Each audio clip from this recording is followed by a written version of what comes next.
अखिल भारतीय शिवमहोत्सव समिती मराठा सेवा संघाच्या वतीने राज्याभिषेक सोहळा लाल महाल येथे संपन्न झालाय। कार्यक्रमासाठी कुणीही सेलिब्रिटी अथवा नेत्यांना प्रमुख पाहुणे म्हणून निमंत्रण न देता याउलट सद्य परिस्थितीत इथल्या व्यवस्थेचा बळी ठरलेल्या कुटुंबियांना, यामध्ये हुंडाबळी प्रकरणातील स्मृतिवेश वैष्णवी हगवणे यांचे आईवडील, कसपटे कुटुंबीय, त्याचप्रमाणे पहलगाम हल्ल्यात मृत्यू पावलेले जगदाळे आणि गणबोटे कुटुंबातील सदस्यांच्या हस्ते हा सोहळा संपन्न करण्यात आलाय। नमस्कार, मी अमित पुणे प्राईम न्यूजमध्ये आपलं मनपूर्वक स्वागत आहे। 6 जून 1674 रोजी छत्रपती शिवाजी महाराज यांचा पहिला राज्याभिषेक सोहळा पार पडला आणि त्याच अनुषंगाने आपले राजे त्या दिवशी छत्रपती म्हणून त्यांना ती उपाधी देण्यात आली। दरवर्षी छत्रपती शिवाजी महाराजांचा शिवराज्याभिषेक सोहळा जगभरात साजरा केला जातो। आज आपण आलो आहोत पुण्यातील लाल महल या ठिकाणी। दरवर्षी लाल महल येथे शिवराज्याभिषेक सोहळा संपन्न केला जातो, मात्र यंदाच्या वर्षी हा शिवराज्याभिषेक सोहळा काहीसा वेगळा करण्यात आला आहे। शिवराज्याभिषेक सोहळ्याला पुण्यातील जगदाळे, गणबोटे आणि कसपटे कुटुंबियांच्या हस्ते हा सोहळा यावर्षी संपन्न झाला आहे।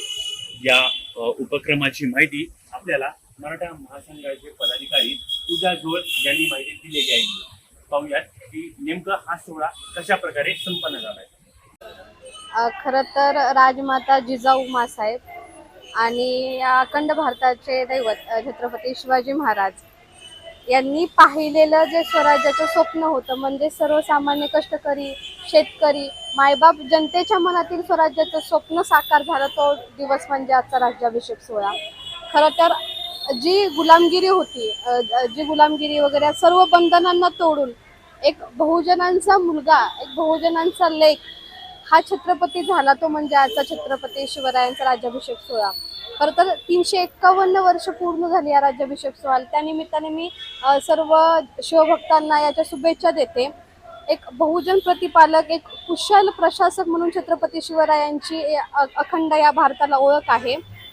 राजमाता जिजाऊ असतील, सावित्रीबाई फुले असतील, अहिल्याराणी होळकर असतील, या सर्व स्त्री सत्ताक संस्कृतीने भरलेल्या या समाजामध्ये छत्रपती शिवराय असतील, छत्रपती संभाजी महाराज असतील, डॉक्टर बाबासाहेब आंबेडकर असतील, महात्मा ज्योतिबा फुले असतील, या सर्व बहुजनांच्या या महाराष्ट्रामध्ये, परंतु आता जे बघतोय आपण, आता जी पुण्यामध्ये घटना घडली, वैष्णवी हगवणेंचं हुंडाबळी असेल किंवा असंख्य जे होत आहेत, किंवा संतोष देशमुखांची हत्या म्हणतो आपण, एक सरपंचाची, एक लोकप्रतिनिधीची हत्या म्हणतो, हे कुठंतरी ह्या महाराष्ट्राला किंवा जिजाऊ सावित्रींच्या या महाराष्ट्राला शोभणारं नाहीये। याच्यावरतीही विचार होणं गरजेचं आहे। या राज्याभिषेक दिनाच्या निमित्ताने मी एकच सांगू इच्छिते की जे छत्रपती शिवरायांना अपेक्षित स्वराज्य होतं, जे जिजाऊंच्या स्वप्नातलं स्वराज्य होतं, कष्टकरी शेतकरी जनतेच्या मनातलं स्वराज्य होतं, ते कुठंतरी अबाधित ठेवण्यासाठी प्रत्येकाने प्रयत्न केले पाहिजेत, एवढंच मला वाटतं। काही मराठा समाजाने आज आपण पाहिलं तर जगदाळे, गणबोटे आणि कसपटे यांच्या कुटुंबियांकडून शिवराज्याभिषेक सोहळा केला त्यांच्या हस्ते,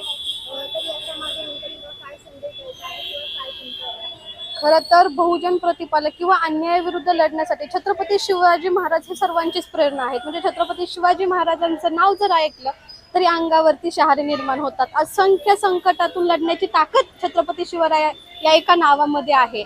तर आज ज्या पद्धतीने ते पहलगाममध्ये त्यांनी सर्व गोष्टींचा सामना केलेला आहे, तिथं त्यांनी ती परिस्थिती बघितली आणि या सर्व परिस्थितीला न जुमानता त्यांनी ज्या पद्धतीने त्या अतिरेक्यांशी सामना केला, खरं तर एक कौतुकास्पद आहे आणि छत्रपती शिवरायांची प्रेरणा कुठेतरी याच्या पाठीमागे आहे।